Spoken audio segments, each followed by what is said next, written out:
Hi guys, it's Carol from Cape Cod Cottage Garden. We are, as you know, we're on Cape Cod, Mass in Zone 7A. This year we're super excited because the big project is a raised vegetable garden. We're going to do it with the fencing and irrigation and hopefully some delicious veggies and edible flowers too. As usual, I'll be taking you along on this journey with me. So without further ado, let's get to building the garden. First stop, the lumber yard. So now I'm just sourcing my lumber for my garden. I'm going with the pressure treated.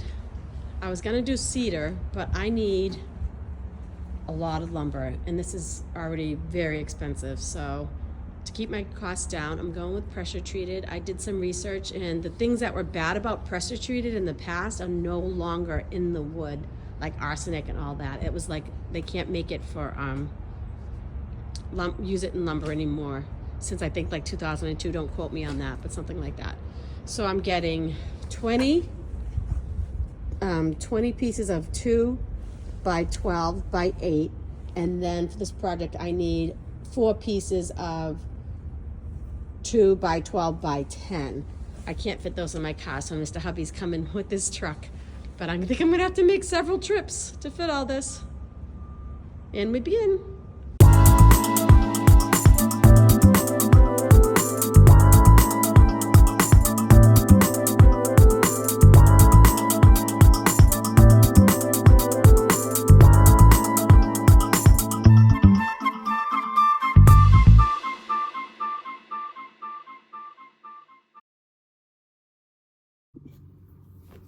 So you're probably wondering why I look this way.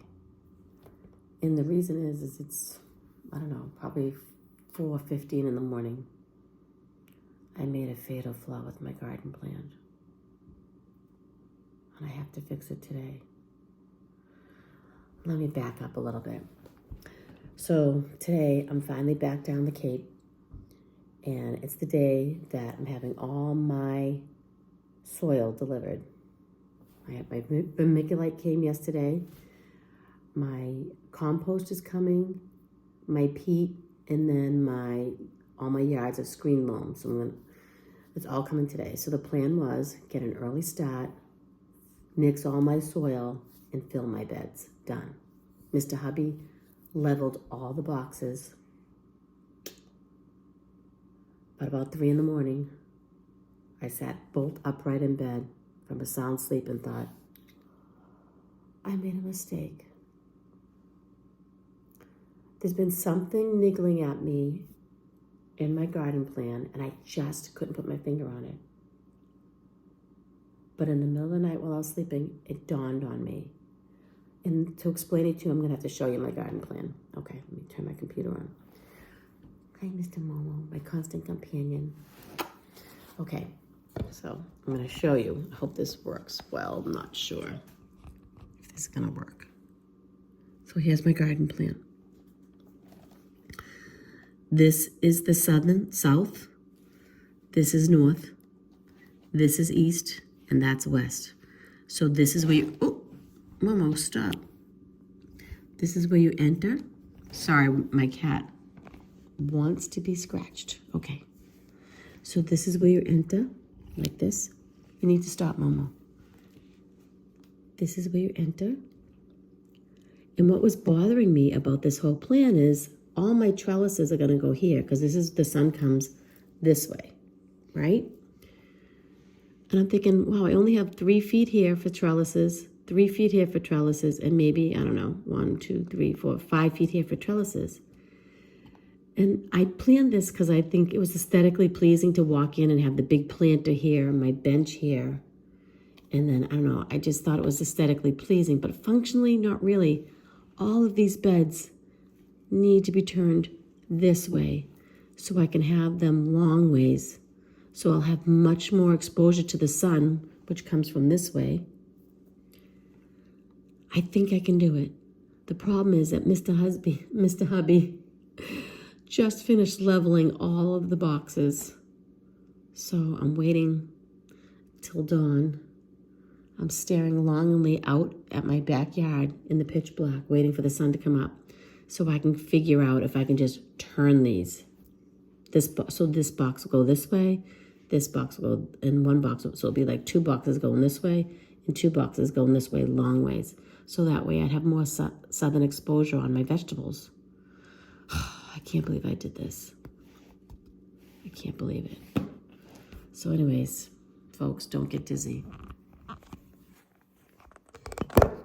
But that's where I'm at. I can't believe I did that. How are we going to get this all done?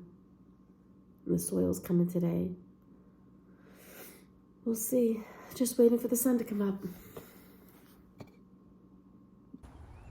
So it is April 10th. I've been up since 3 a.m. stressing about this. It is 50 degrees. It's going to be warm here today. So now I have to convince Mr. Hubby to move those 2 and those 2 boxes a long ways. Because you can see the sun is behind me. That's east. The sun is going to track through the sky this way. So I want to turn these 2 beds so they face the sun. These 4 beds. He doesn't want to do it because he's already leveled it and everything. We'll see. So Mr. Hubby pulled through. He wasn't pleased at first, but we moved all the boxes that way. And now he's just leveling them up.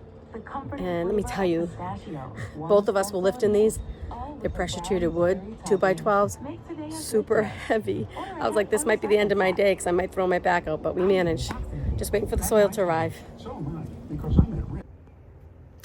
So I just got a call from the place where I was sourcing my compost and my peat, and they don't have any compost. They didn't realize it. So I'm looking at another product they have. They're going to call me back with the ingredients, but that kind of sets everything back. But they did deliver the 2 yards of screened loam, which is actually a huge pile. So actually by the time I do 5 million wheelbarrows of the screened loam today, I'll probably be tired. So I'll get the screened loam in. The screened loam is what I'm going to do the first like 6 inches of my beds, because my beds are 12 inches deep. So Mel's Mix was way too expensive to do the whole thing, and it's actually not beneficial to do the whole thing.